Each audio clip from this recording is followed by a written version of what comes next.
and the mic is all yours. And we thank you very, very much for taking the time. Thank you very much. Hi, everybody. Can I just get a thumbs up if everybody can hear me? Everybody, at least on Zoom, I can see. Although I know there's like 4 different YouTube lives going from all the different islands and places. So those you I can't see on YouTube, my friends on YouTube, but at least on Zoom, thank you. Okay, so it sounds good. Nice to meet you all. Nice to see you all. I once heard a story about this older Jewish fellow. Calls his wife over, says, "Honey, please come sit on the bed beside me." And then she says, okay, it's a little strange request. She sits down beside him. He says, "Honey, remember when we were in our 20s and I broke my leg and you were there with me?" "Yes, honey, I was." "And remember when I was in my 40s and I went bankrupt and you were there with me?" "Yes, honey, I was." "And remember in my 50s when I had my heart attack? You were there with me?" "Yes, honey, I was." So he leans in, he says, "Honey, I have something to tell you." So a tear rolls down her cheek. She says, "Yes." He says, "Honey, you're bad luck." So there are some subjects that are just bad luck. They seem taboo. We don't want to talk about them. We don't want to hear about them. Certainly burial, cremation, death, afterlife. It's just, I don't want to hear about it. A comedian once said, "I don't want to achieve immortality through my work. I want to achieve it through not dying." It's just one of those subjects that we just don't want to deal with. And by the way, I understand. I mean, we're not supposed to be too focused on death. What do Jews say when we have a drink? L'chaim, right? It's all about life. Some of you may remember that in 1995, when Israeli Prime Minister Yigal Rabin was shot, was assassinated, then President Bill Clinton gave a eulogy, a beautiful eulogy for him. The last couple of words of that eulogy became a bumper sticker in Israel. Shalom Chaver, goodbye my friend, you may remember. It became sort of a slogan around the world. And but he also said something very interesting, Bill Clinton at the time. He said that in the Jewish prayer for the dead, by the way, there is no Jewish prayer for the dead. What do you think he was referring to? Kaddish, right? In the Kaddish prayer, there's no actual reference to death. Yiskadal v'yiskadash shmei rabbah. May his name be elevated and sanctified. Even in our own tradition, we don't over-focus on death. There were some societies historically that it seemed that they were very death-focused. We don't know for sure. Archaeology is a tricky thing, but from the sound of it, ancient Egypt, ancient Tibet, they had a book of the dead. From what we understand, their societies were very death-focused. In the modern world, not at all. People are uncomfortable with it. We don't want to talk about it, I want to think about it. And even in the Jewish world, it's not a major topic, but that has a drawback. Yes, we're supposed to focus on life. Yes, we're not supposed to be too concerned about what happens after. Agreed. But when you're making decisions without information, important decisions, then you have to have a little more information to talk about it a little bit more. The Talmud doesn't have a huge section on burial, but it does have a section on burial. The Code of Jewish Law does not have a huge section on burial, but it has a section. And sometimes we've forgotten that. So that's what I'm trying to do now, is to just get some information. There's been a massive sea change in Jewish life, part of the life cycle, I guess. Looking around the screen, at least people I can see on Zoom, many of us are the same generation. When we were kids, cremation rates amongst the Jewish community were low single digits, less than 5% when we were kids. Today, I know you're all in the 4 different communities all over, but let's just focus on the stats that we know. We know American stats. Today, do you know what percentage of the US, let's forget about Jews for a second, just overall, all right, Christians, Jews, whatever, in the US, what's the overall cremation rate today? Anybody know? What I love about Zoom is that it has a great chat function, which means that you can speak. We can't have the mute off for the whole talk. It's just too hard to hear. But we'll do that for questions and answers. I'm going to share some ideas, and we'll have questions and answers. But for now, I'll use the chat function, and you tell me, what do you think is the cremation rate today? Are people able to? Probably people able to chat? No, doesn't look like the chat is on. Okay, anybody have any ideas? You can turn off your mute or just tell me. Yeah? No, the chat is on. The chat is Should on. be zero, shouldn't it?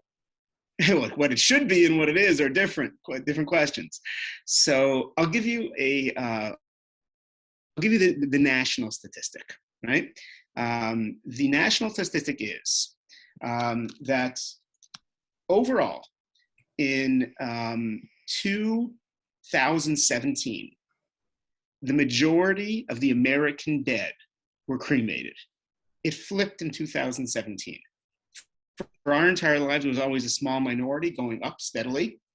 Now it's about 53% of the American dead are cremated. That's a national stat of all people, 340 million Americans.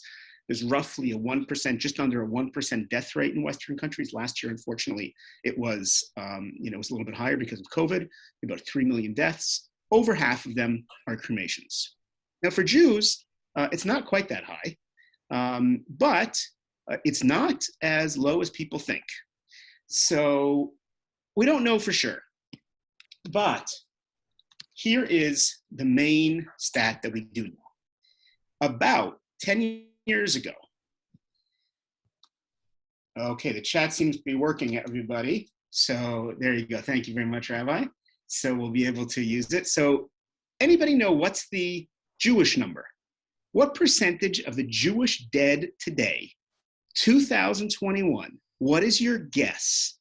About half of Americans are being cremated, but amongst Jews, what do you think it is? When you and I were kids, it was less than 5%. Now, well, as you think about it, I'll give you one source that we do have. About 10 years ago, Rabbi Elchanan Zom, who's the head of the Chevra Kadisha, the burial society in New York, he's sort of the rabbi's rabbi on these matters, he did an informal survey of Jewish funeral homes in the New York area. And he found that in Jewish funeral homes in the New York area, 25% of the requests were for cremation. By the way, anybody get those caveats? That's for people who live in New York, very highly Jewish community compared to much of the rest of the country. That's for people who chose Jewish funeral homes, meaning they're affiliated enough that they care to do Jewish funeral home rather than no funeral home. And that's 10 years ago. Today, there's no doubt that 1/3 of the Jewish dead in America are being cremated. In parts of the country, it is probably far higher. So my question for you is, what has changed? Forget about Jews for a second. Let's just talk about the North American trend. Use the chat function. Tell me what you think. Why are people today in the West cremating more than when we were kids, more than ever before? So I see that Mr. Ainsley, you're saying our percentage is 0%. With all due respect, your reputation precedes you as a historian, a tour guide. I also am one, but that's not true. That is only for perhaps affiliated Jews that you know about. The reason I know it's not true is because there's no country on planet Earth that the Jewish rate of cremation is 0, not even in Israel. It is simply a statistical impossibility. Maybe the people who are connected to the community have a 0 cremation rate. That's not, by the way, what I hear from these rabbis, but there certainly is cremation. It exists everywhere. But I'm glad to hear, Mr. Ainsley, that it's low. What do you think are the reasons? Let's focus. Let's get a little deeper now. What do you think are the reasons? So cost. Very good. So I see you're saying cost. It's easier. Some say it's easier. Excellent. You guys are getting some of the top reasons. Movement of people. Wow. Mobility. Chabad of the Caribbean. Your people are amazing. All the top answers are coming through. Care for the environment. That's unbelievable. Okay. What we're going to do, ladies and gentlemen, we have a short amount of time and I want to use our time well. We're going to divide our time together into 3. First, I want to analyze the reasons you have given why people are choosing cremation. We're going to find out together that many of those reasons are not true, right? Some of them are, but many are not true. We're going to analyze them one by one. We're then going to flip the script and we're going to try and understand why Jews throughout history have focused so much on burial. And then we're going to open up to questions and comments. Everybody get the 3 sections? Talk about cremation, then talk about burial, then questions and comments. Okay, let's go through your reasons. By the way, you gave the answers that I hear everywhere. I speak about a lot of different subjects. I've written a number of books. One's called Raising Kids to Love Being Jewish. One's Why Be Jewish. Written books on Israel, all different things. And but this is the #1 request that I get from communities to speak about. So I speak about it probably about once a week, if not twice a week, to communities all over the world. And you have very quickly, actually, you have gotten the top answers. Okay. So I see there's some questions. I can't answer questions now, but we'll get there at the end in the third section. Okay, environment. Everybody mentions the environment. There's two main environmental critiques of burial. One is the amount of land that is used, and two is what goes into the land. They're two separate but connected points. The argument on the amount of land is that land is for the living. You've heard this idea that, put it this way, it's a moral argument. We have a limited amount of land. We have a growing Jewish population. Never mind Jewish, let's talk about Americans. We have a growing population, so we're running out of land. So why waste land on dead bodies that don't need it? It's a very moral argument, right? Because you and I both know that if you had to make a choice between the living and the dead, you choose the living. What's the problem with the argument? I've run the numbers. I'm not the only one who's run the numbers, but my book on the subject, the little plug, Cremation or Burial, A Jewish View, it came out in 2012. I've spoken to many thousands of people since then. I've never once been challenged on these numbers. I believe they are inarguable, okay? Get this stat, talking about the United States. If every American who died, that's about 3 million a year, were to be buried, it would take, get this, 10,000 years to use up 1% of America's land mass. Isn't that an amazing stat? 10,000 years, and we all know that very few cemeteries, if any, would survive 10,000 years to use up 1% of America's land mass. By the way, that is not just true in Wyoming and North Dakota, in every state of the Union. There is plenty of land. This is true in North America, in South America, in Europe, in Asia, in Africa, in Australia. It is true in almost every place in the world.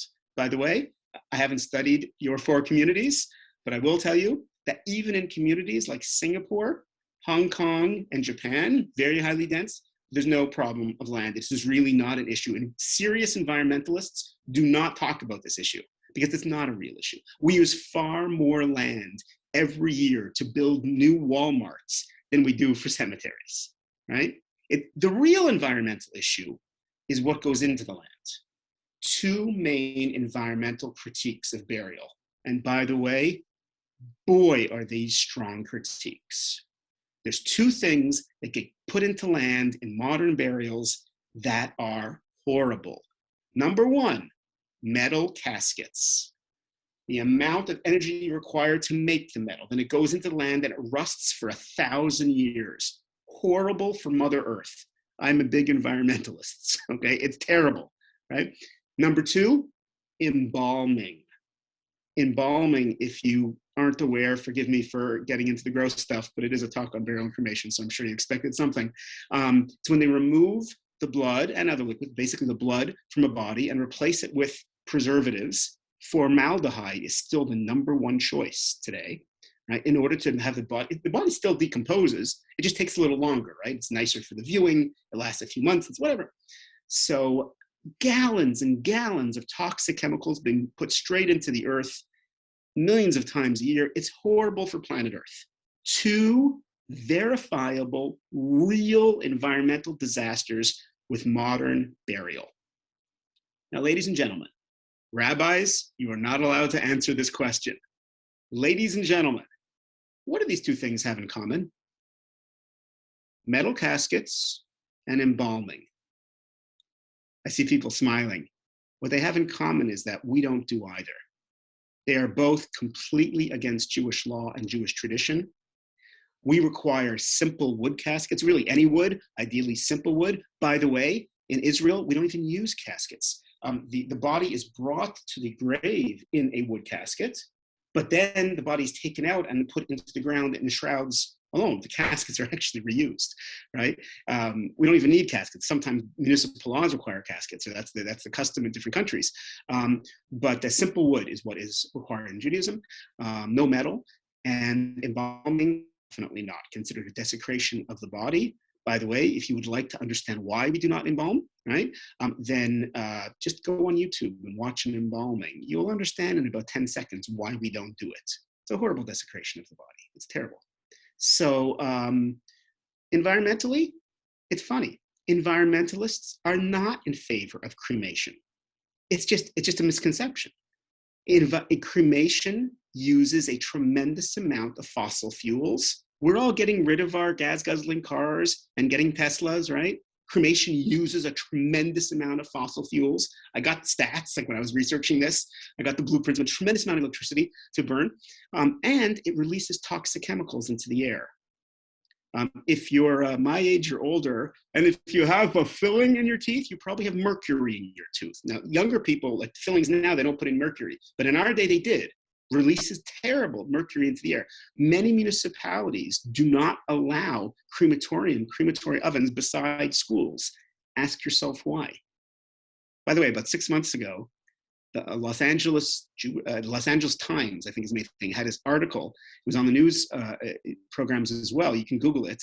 That the city of Los Angeles relaxed its pollution rules because of the COVID crisis. The crematorium were working extra, releasing extra pollution into the air, breaking the rules, and the city had to cancel the air pollution maximums, right, to allow them to do more cremations because there are more people dying. Get the point? Cremation pollutes. That's the point. Environmentalists are not in favor of cremation. Cremation is bad for the environment. They're in favor of what's called green burial. Green burial's main components: no embalming, no metal caskets, obviously cemetery design, some are better, some are worse, but like those are by far, Jewish burial is environmentally friendly, has always been a model of environmentalism. Okay, next thing that you mentioned, and we're moving quickly, we'll have time and questions and comments to get more into anything that you want. You mentioned mobility, families move. It was in the old country, so to speak. It was pretty simply a family plot. Somebody mentioned that they're in Montreal, so I'm from Montreal, and in Montreal we have we have 4 generations of graves right beside each other. It's kind of nice, actually. Kind of live together. But today, that's not modern life. I mean, the grandparents are in one city, the kids are in another city, the grandkids are in another city. People move around like we used to change shirts. So where am I going to be buried? Florida has a very high cremation rate. Many reasons for it. One of them is the number of retirees. So people say that, listen, I'm going to be buried here in Florida. Everybody I know is dead or dying, retirement village.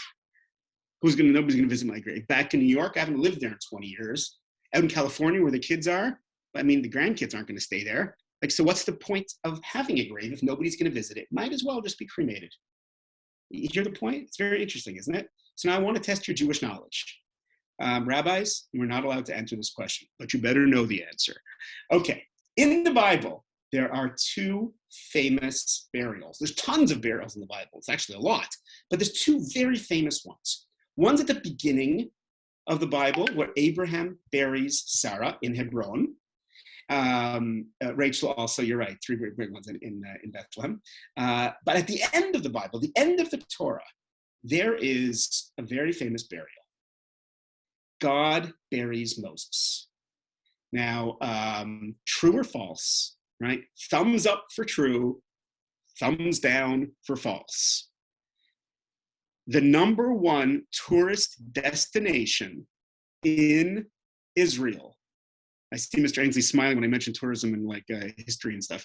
So the number 1 tourist destination in Israel is the grave of Moses. Thumbs up or thumbs down? True or false? I see people are answering very good. So first of all, on a technical score, he's not buried in Israel.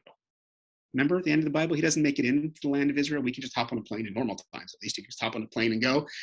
But he's buried in what's now the kingdom of Jordan, right? And he doesn't make it in. He goes up the mountain. He's seen the promised land, right? Martin Luther King Jr. uses that imagery for his famous speech. But more importantly, We don't know where he's buried. God hid the place of his burial. The main explanation is simply that he was so holy that it could have become a place of idol worship. And rather than have people worship him as a god, God hid the place of burial and says clearly no one has ever visited the grave of Moses in 3,000 years, ever. So now, ask yourself a question, right? Why did God choose burial? Archaeologically, 3,000 years ago, cremation was the norm. Verifiable proof. That was the norm in the world 3,000 years ago. And yet God didn't choose cremation. He chose burial. Because in our modern minds, we connect two ideas. And it's a reasonable connection. The two ideas that we connect are visiting a grave and having a grave. And we think if no one's going to visit the grave, then why do you have to bother having one? And since the kids are far away, or the kids are not that traditional, or the kids don't care, or I don't have kids, then why bother having a grave? The lesson of Moses, the greatest of all prophets, right? The book of Moses, is that visiting a grave is nice. I actually get a kick out of it in a strange kind of way. I'm not a weirdo. I don't go every day, but I actually connect to visiting graves.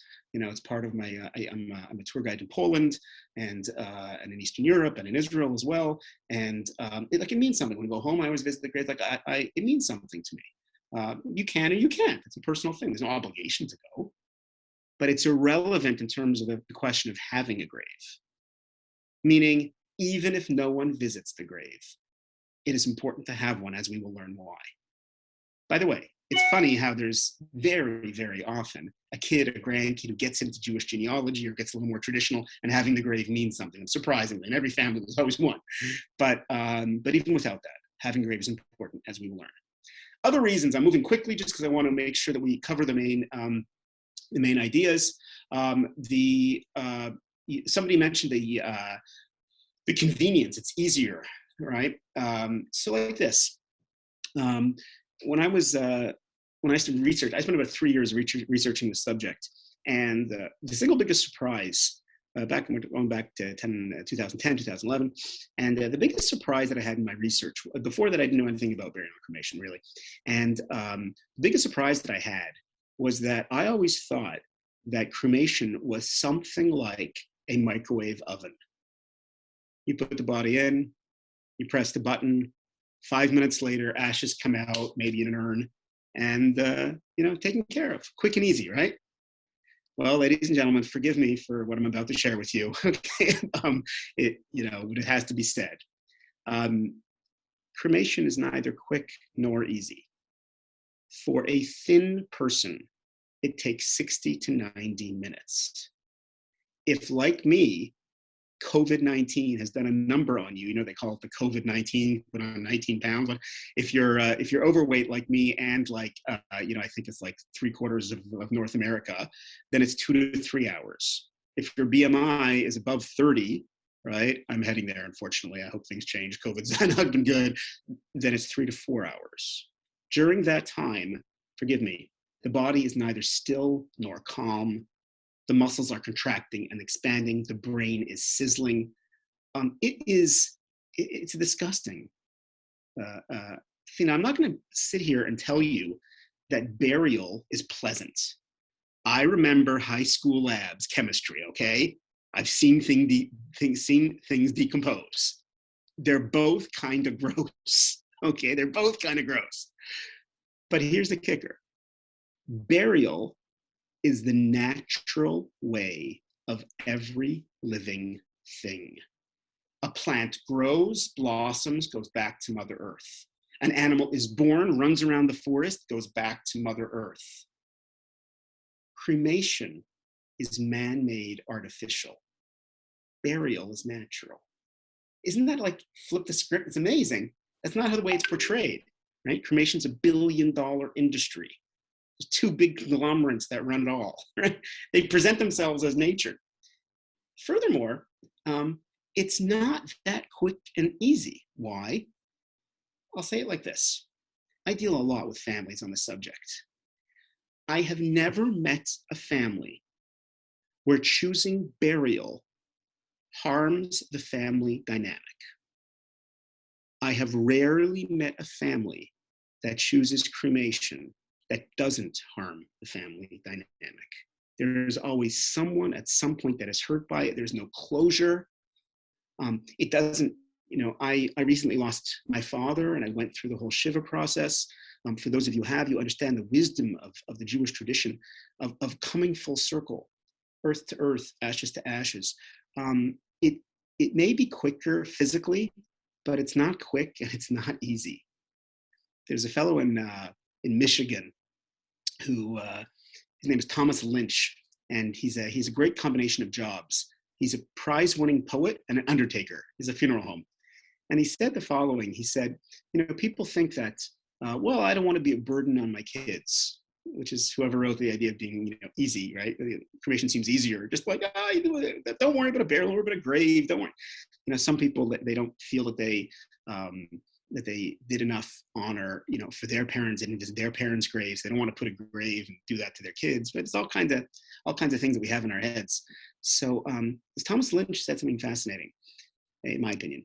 He said, we don't want to be a burden to our kids, but if taking care of us at the end of life and after life, if we can't do that for our parents, then what burden can we handle? Is that not the greatest final responsibility of a child, of a grandchild? It's an amazing way of looking at things. My point is, ladies and gentlemen, when you go through the reasons that people choose cremation today, I think we did all your main ones. We can go back, questions in the answer period soon, and that we'll deal with anything else that you want to. But when you go through the reasons that people choose cremation, they're almost always based on misinformation. It is not better for the environment. It is not quick and easy. It does not solve mobility problems. Again, there's only one reason for cremation that when you get down to it is actually true. There's one reason for cremation. I am very straight and honest, full disclosure. There is one reason for cremation that is an undeniable advantage. What is it? Ladies and gents, what's the one thing that is undeniable that no rabbi can argue? Exactly right. In 9 cases out of 10, cremations are cheaper than burials. Sometimes the difference is insignificant. You can have expensive cremations and you can have cheap burials. COVID has shown us you can do burials at a funeral home, just graveside. But in most cases, 9 cases out of 10, the average cremation will end up costing, when you add everything up, the average cremation will end up costing $3,000-$4,000, and the average burial will be something like 8 to 10. In the Caribbean, you tell me, I don't know, but that's the national numbers, those are European numbers. It's something in that realm. There's usually a $3,000, $4,000, $5,000 difference at the end of the day. So my question is, so why is it worth the extra money? Guys, when you proposed to your beloved and you gave her a ring, I assume you did not get the ring out of a Cracker Jack box, right? You paid a little extra for that ring. There are some things in life that are worth the extra money. I'd like to share a few minutes now explaining why, in my opinion, why Jews have always said that this is worth the extra money. By the way, when you pre-plan it and you prepay it out over a number of years, the difference is insignificant, right? It's a Starbucks coffee every week. But, if you leave it to the end, then it's an extra, cost down. Here, there's a difference of a few $1,000s. So why is it worth the extra bucks?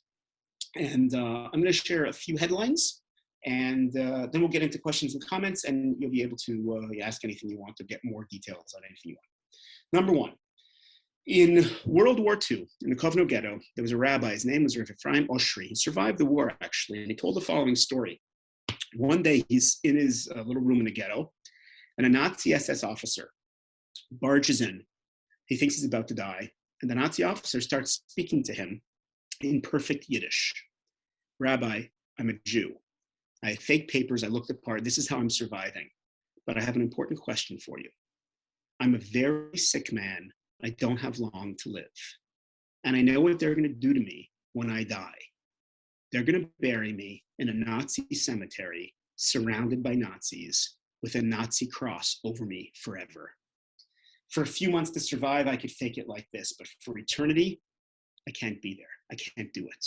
Rabbi, can I be cremated to avoid the fate of being buried in a Nazi cemetery with a Nazi cross over my body forever? And Rabbi Oshri took the man's hand and said, my dear, dear child, no, you can't. A Jew must do whatever he or she can to be buried. In normal times, that means full Jewish burial. That means the Hevra Kadisha, the burial society, but it's actually called the Holy Society, right? Hevra Kadisha, only group in Jewish history, as far as I know, that's called the Holy Society. They take the body, they prepare the body. The body is, the proper Jewish prayers are said. A little bit of dirt, land, of earth from the land of Israel is put in, right? It says those Jewish letters on the grave, right? In proper times, you do everything right. In normal times, in our terrible times, what we call the Holocaust, the least you must do is to have burial. And even if it means being buried in a Nazi cemetery, it's better than choosing cremation. Ladies and gentlemen, this is not guilt. Interestingly, Judaism is not into guilt. I know that surprises us all because we always talk about Jewish guilt, but we're about the future. If you chose cremation for your relatives, for your loved ones, and they were cremated, I'm not trying to beat you up, and don't beat yourself up. Okay, we look forward, not past. Okay, make a donation to Chabad of the Caribbean. They didn't ask me to say that, but they deserve it. And and move on, right? But we're trying to understand the reality. And the first reason that Jews have focused on burial for 3,000 years, if there's a Jewish community, a new Jewish community, you know what the first three things are a new Jewish community should do? A Jewish school, a ritual bath, a mikveh, and Jewish burial. Top three things a Jewish community is supposed to take care of. Anybody here recognize the name Gilad Shalit? I see people nodding, right? He was that poor Israeli soldier. He was kidnapped by Hamas, not this time, the last time, and 5 years in a Hamas prison. And we in Israel exchanged 2,000 terrorists to get him out. By the way, I think he just got married or something. It's like good news. There's like, he's doing okay. We're all very happy for him and his family, obviously. Very controversial decision, by the way, in Israel. Right? Many of those terrorists have already been rearrested for doing other acts of terror, right? But it's a famous story that we did that. What is a little bit less famous, but at least in Israel is well known, is that several times in Israeli history, we have traded hundreds of living terrorists in order to get back dead bodies and give them proper Jewish burial. Several times we've done it for hundreds of terrorists. By the way, you can be for or against that decision. It's not so simple. But the fact is, we do it. Jewish burial is a core part of being Jewish, a core part of Judaism. We don't think that. We think it's like, bagels and lox, like do what you want. It's like a minor, cute Jewish thing. No. This is all over the Bible. Rabbi Oshri, when he spoke to this fake Nazi, he quoted biblical verses. For those who want to look, one of the main texts, not the only text, the main text is Deuteronomy 21:22. It's when somebody's actually put to death, which is very rare in Judaism, right? Like it says, Talmud says that if a court puts someone to death once in 70 years, it's too much, right? It's basically the deterrent level. Death penalty is basically deterrent. So even if it actually happens and the evil guy is strung up on a pole, you got to bring him down and bury him. That's how, all the more so for the rest of us. It's all through the Talmud, it's in the Maimonides, in the Code of Jewish Law. This is serious. If I was creating a religion, I don't think I would really care, what happens to dead bodies. But our religion does. Our tradition does. This is fundamental. It's not just bagels and lox. That's the number one reason why Jews focus on burial. It's actually a core part of Judaism. Number two, if you were to make a map of the world in terms of belief, meaning you have belief in one God versus atheism, belief in no gods, or polytheism, belief in many gods, and you were to make another map of burial versus cremation, you'd find incredible overlap. Think about it. There's exceptions to every rule, I know, but think about it. In places where there is not a strong current of monotheism, whether it is post-Christian Europe, right? 70% cremation rates. Whether it is polytheistic, the East, right? Hinduism, Japan or India, 95% cremation rates. Even in America, by the way, where the Bible Belt has much lower cremation rates than the quote unquote secular coasts, right? Islam, the Islamic countries in the Middle East, there's no cremation. By the way, there is no cremation. Not a crematorium in Islamic countries. Doesn't exist. In Israel, there's only one.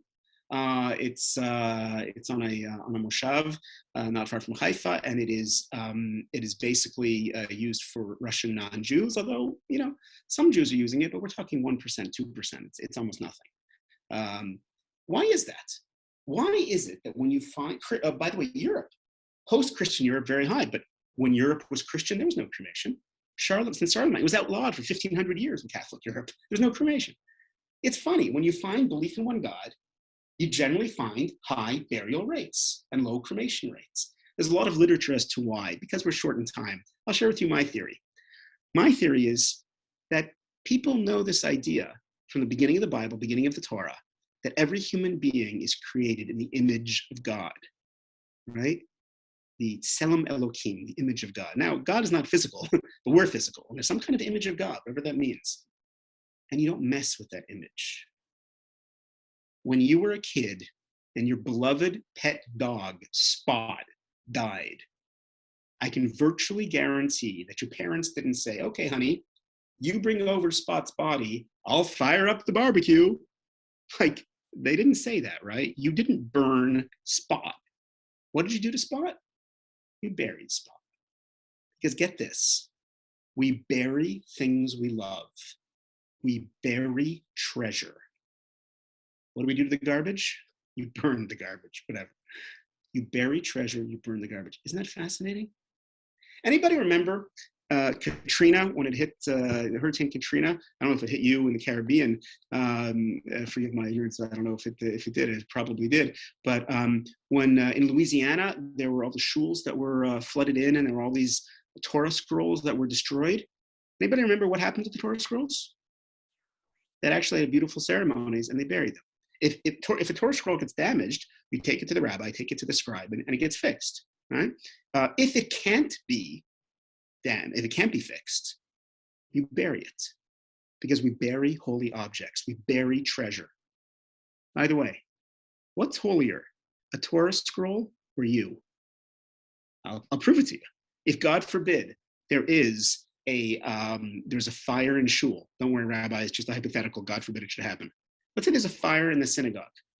Do you risk your life to save the Torah scrolls? Absolutely not. If you can save the Torah scrolls, if the firemen say, yeah, you can go, it's just a little smoke damage, get them out of there, but you can go in safely, then big mitzvah, go, save the Torah scrolls, of course. But if there is any risk to you, you don't. Because it doesn't matter who you are. It doesn't matter if you're old or you're young, if you're male or you're female, if you're very observant or not observant at all. You are holier than a Torah scroll. And we bury Torah scrolls because of their holiness. All the more so we bury a human being. Ever go to a Jewish funeral and the mourners, the close relatives, do something called tearing kriya? God forbid you lose somebody, they tear the outer garment. Anybody seen that custom? Age-old custom. Sometimes they give like a ribbon or a tie or something to cut. It's a nice idea. The actual custom is the age-old custom is actually your outer garment to show loss. Life doesn't go on, right? It's not okay. You're supposed to feel it. Imagine this. Mother Earth herself, the planet, tears kriya. A hole is opened up in the fabric of the earth. A grave is dug. It looks off. It is off. It's not okay. There's something wrong here. The pain is real. And slowly, lovingly, the body is placed back into Mother Earth. Relatives, friends, community, pour the dirt on top. Healing begins. But there is always a gravestone. The person is never forgotten.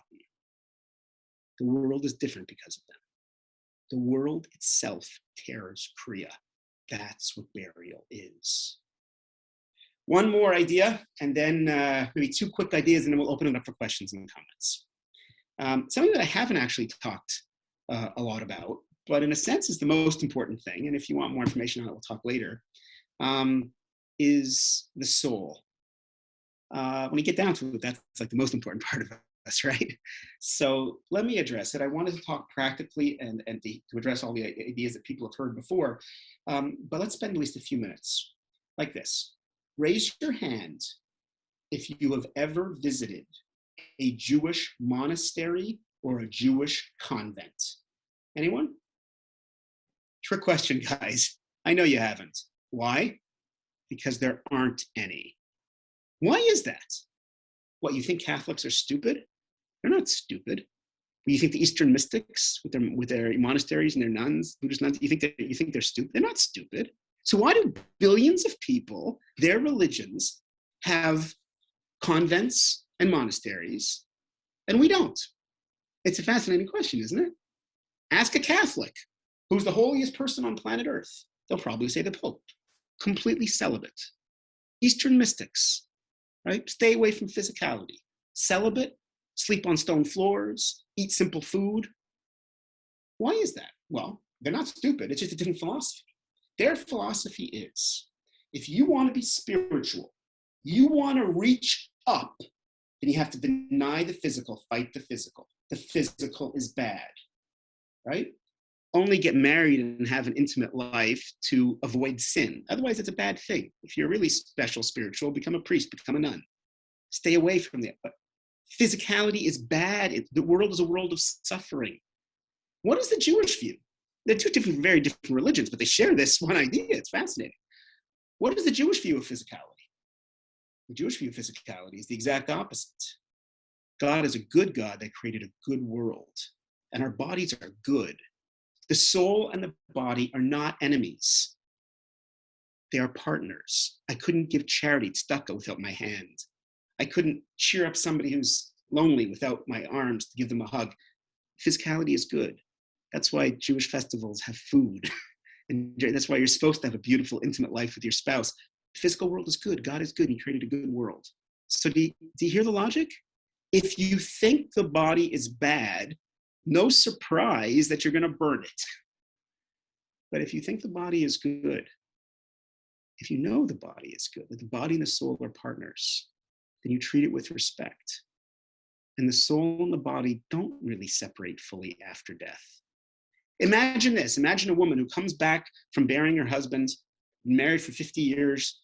He dies, she buries him, comes back, takes off the black dress, puts on a red party dress, and that very night goes out clubbing looking for a new guy. Seem normal to you? Of course not. When you have a partner, you don't just move on. The soul and the body are partners. And the soul stays with its body, very concerned about what's happening to its body. The soul wants its body to be treated properly. That's why, by the way, when the burial society is dealing with the body, preparing it, they ask forgiveness if by mistake they mismanaged it. If you're walking in a cemetery, the Jewish tradition is sometimes you have to step over a grave or something. You just don't have a choice. The Jewish tradition is, just say, sorry, forgive me. Right? No, the spirit will understand. But the point is the soul is there. The soul knows, and the soul wants burial. One last idea, and then we'll open it up for questions and comments. I don't know where I got this from, but I have this monologue in my head where an older Jewish guy says to his kids, listen, kids, I don't claim to be the most religious Jew on the planet. Some things I do, some things I don't do. Looking back, maybe if I knew more, I'd do more. But there's one thing I do know. I was born a Jew. I'm proud to be a Jew. And when I die, I want to be buried as Jews have been buried for thousands of years. Because my last statement on planet Earth, I want it to be, here lies a proud Jew. To me, that speaks volumes. Okay, ladies and gentlemen, thank you very much for listening. I hope I've addressed some of your main questions, but let's open it up for questions and comments. We can, I guess, rabbis, what do you just use the chat or open, or if you want to ask it, you just turn off your mute. I don't know how you want to do this. Whoever can raise their hand, and we'll unmute them as it comes in. Anybody want to start? Was there any questions, comments? Amy Wachtel, I see. Okay. Unmute. There we go. I think everybody also has the option to unmute. So Great. here we go. Unmute. Go ahead.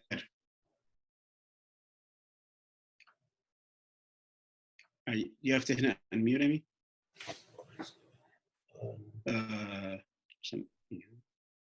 Second, unmute. Why is not Mute. Okay, Yeah, can you hear me now? Yes, yes, we can hear you now. Hi, everybody. Wait, I what put happened? it in the. Is it my turn? all right? No. I put it in the chat.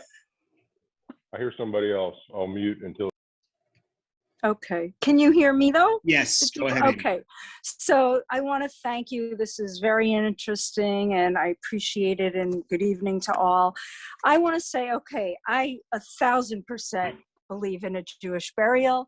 Thank God I have a family plot that goes back to my great-grandparents. I mean, it's without a doubt. But I have to say, my observations are, like my aunt, for example, she was cremated, and yet she's buried, her urn or whatever they put your ashes in, her urn is buried in the ground, in the cemetery next to my uncle who's properly buried. So, you know, what the what? That's crazy. My partner, he says when he dies, he wants to be cremated. I feel as if this is just, it is so Jewish, but look at how many Jews don't eat kosher. Look at how many Jews didn't know it was Shavuos the other day. It's fallen into the category of things that are okay to dismiss, even though you consider yourself Jewish. And I don't really know what we can do to emphasize why it is precious. And it is about going back to the earth, and it is about honoring the body so the neshama is then properly greeted and elevated. And do you know what I'm saying? Like, I agree with you. It's such a major Okay, so Jewish Amy, thing. thank you. You raised two excellent points. Thank Thank you. you very much. Let me address both of them, okay? In the 1890s in England, there was a cremation fad. They had developed a new kind of oven that was more effective, and cremation started. It goes in waves, right? Burial's been around, cremation's been around, it goes in waves. And it started to take off in England, and Jews started to cremate in England, right, in the 1890s. And the rabbis in London made a decree forbidding the burial of cremated remains in Jewish cemeteries. They said you're not allowed to, right? Now, if you understand what cremation is, and if you understand Jewish law, that decree, that rabbinic decree from London in the 1890s is astonishing. Why? Well, because cremated remains are dirt. There's no DNA left. It is burnt to the degree that they are not recognizable from other cremated, burnt anything. I know forensics experts that don't even like cremation because there's no way they can do any research on the body if anything happens, right? Take a seed, put it in the ground, what do you get? A plant. Take a seed and burn it and put it in the ground, what do you get? You get an area of land that's not going to be farming. You can't farm it anymore. There's a soccer pitch in Scotland that doesn't allow people on the field because all these fans used to take their cremated remains of their loved ones and put them onto the soccer pitch because that was like the guy's religion, like he wanted to be buried with his favorite team, and it was destroying the grass. Okay, so the point is that so you can take dirt, you can take earth and put it into a cemetery. So why do these rabbis say you can't take cremated remains? There's no difference, right? A Cohen, you may have heard this, ladies and gents, a Cohen, descendant of Jewish priests, is supposed to avoid cemeteries, with certain exceptions, avoid death, right? So a Cohen can take an urn of cremated remains. They're nothing in Jewish law or in science. They're nothing. It doesn't mean anything. It's not the person. No DNA left. So why did these rabbis say don't put them in a Jewish cemetery? Well, their reasoning was fascinating. And it's proven itself, I think, historically, in my opinion.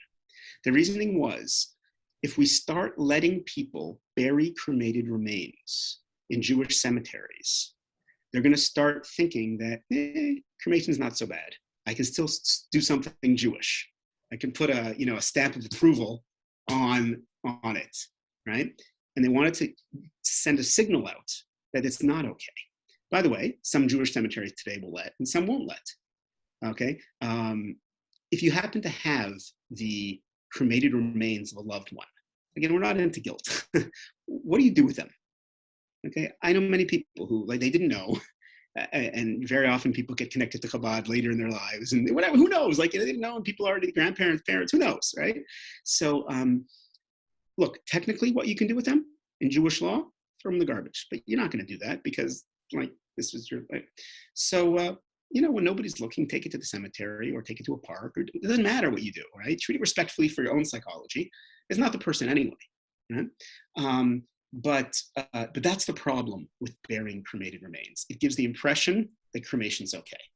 In terms of your second point, which I think was very well articulated, listen, I'm the guy.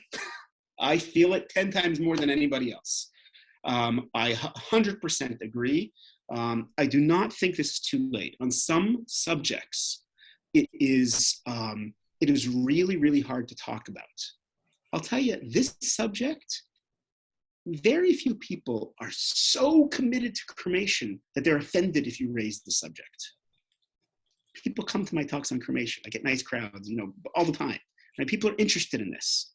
So, get them a copy of my book. Tell them that you heard this lecture, right?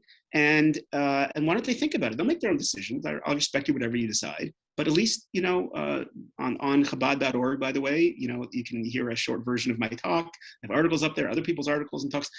Share the message. That's the way that you get it out. You proactively talk about it, which is why I want to thank you, all four of you wonderful Chabad rabbis, for hosting this. And thank you all for coming, because it's not an easy topic, but the only way to deal with your second point is to proactively raise it as a community topic. And I think most people can be convinced. Okay, thank you. Mark, you've been waiting nicely. Thank you. I thought that Jewish people don't get cremated because, for example, Christians believe you die, you get judged, you go to heaven or hell, you stay there forever. Jews believe in reincarnation sometimes, but they believe when the Messiah comes, the dead will rise and walk the earth again with everybody else. We'll have a big old party. Everybody will wake back up. And if you're cremated, or you've been an organ donor, or tonight I realize you've been embalmed, then that can't happen. Your body can't wake up, and death becomes permanent instead of temporary. So the Mark, other issue you said was let me about deal with that one. Let me deal with that one first, okay? Because that's a big one, okay? And then you'll get to your other question. So Mark just raised an amazing question. By the way, Mark, you're in good company, because I am sure right now all four rabbis on the call are wondering about what you just asked. Meaning, the number one reason that our tradition talks about burial, the number one reason is the dead coming back to life. And this guy that we invited to speak from Israel didn't even mention it once. So they're like, what's going on over here, right? Which is what your question is. So I'll tell you, the reason that I don't mention it in the main talk is it always comes up in questions. Thank you very much. Never once has been missed. So you did your job, Mark. Thank you. Also, it freaks people out a little bit. You know what I think about, and I'm not proud of this, but now that we're friends, you know what I think about when I hear the phrase, the dead coming back to life? Intuitively, my first thought is Michael Jackson's Thriller video from 1980. Thriller. It looks foolish. The dead coming back to life. It seems like zombie movies, like Brazilian zombie movies. This is what we believe in.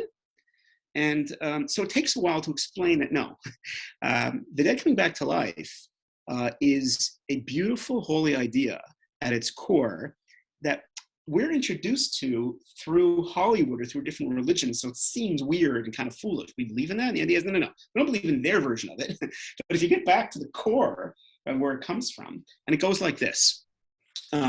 If you visited Israel, you probably went to Masada, the famous 2,000-year-old desert fortress that was destroyed by the Romans in 73 of the Common Era. Yigal Yadin, the archaeologist that is digging in the 1950s, finds 2,000-year-old date pits, extracts the DNA from those date pits. Right? We have date palm trees growing up the street in the En-Gedi Botanical Gardens. Voltaire once said, being born twice is no more of a miracle than being born once. It's an amazing idea. If you ever saw Jurassic Park movies where they recreate the dinosaurs, it's actually more science than science fiction, believe it or not. You know, there's Hollywood celebrities today that have cloned their pets when their pets die. Actual thing, they have cloned animals. Remember that sheep, that famous sheep, Dolly, that was in the news? The first sheep to be cloned? It's almost 30 years ago. Technology is astronomically advanced today. So the idea of the dead coming back to life, Judaism says that a person's body is never fully gone. The tradition describes it as a luz bone, L-U-Z in English. Some say it's up here, some say it's down there. Now, if you ask somebody, a forensics expert or, whatever, goes through like to find the bone, they won't be able to find the bone. It's so small. I believe that what Talmud is referring to is DNA. DNA never is destroyed unless you burn it, by the way. So that's why Judaism is against cremation. It's taking a step, you're denying, you're going against the whole process. Now, people point out, well, what about the victims of the Holocaust? They were murdered twice, so to speak. Once physically, and once their bodies were cremated against their will. They couldn't have proper Jewish burial. So it is very clear that when someone is cremated against their will, right, God is going to take care of them. It'll be okay. I also am convinced, and I've talked to great rabbis who agree, that if someone does it out of complete ignorance, you're born on a Pacific island, they never knew you were Jewish, cremation was the only thing you ever, okay, what do you blame, But we were supposed to, live from knowledge, not from ignorance. And we should try and spread the word so people know better. So yes, to answer your question, yes, that is a core part of Jewish belief, and it is a core part of this topic. I don't focus on it too much because I find it freaks people out a little bit. But then, that's my short explanation of where coming back to the body's coming back to life. Okay, now your second part, Mark, you had a second question? You talked about I forgot the word, the nunneries and the convents and stuff. I went to Peru many years ago, and they have these huge, giant, beautiful churches. And you go inside, and in the basement of every one is a torture chamber. They got all the skulls in one bin, all the leg bones in another bin, everything's separate. And what they did was back in the Inquisition, they would go force the people to convert to Christianity. The Spaniards or whatever would go to, South America and force them to convert to Christianity. And it was my understanding the reason that the Jewish religion doesn't have anything like that is because we're not going to force people to be our religion. While the Christians, they would force people to convert, and they didn't care if you believed or not, but they wanted you to bring your kids to the church. And then your kids. So how does this relate to burial and cremation? Yeah, I think you're right, but how does this relate to burial and cremation? Well, you mentioned the monasteries and the force, and the Jewish people don't have the monasteries and the nuns and stuff like that. Right. So the religion is and the reason that the Jews don't have it is because we don't force people into our religion. Right. I just don't think the monasteries and convents have to do with forcing people. In other words, the Inquisition was like that, but today there's thousands of monasteries and convents all over the world, and people choose them. Okay. So, right. But it's a great point. Thank you. Thanks. Okay. Any other questions, comments? Anything you want to share? Anyone else? Yes, Fran. Okay. First of all, thank you for addressing with the Holocaust, because I am too. Gee, I really appreciate that. Made me feel better about my grandmother. Of course. In Florida, it's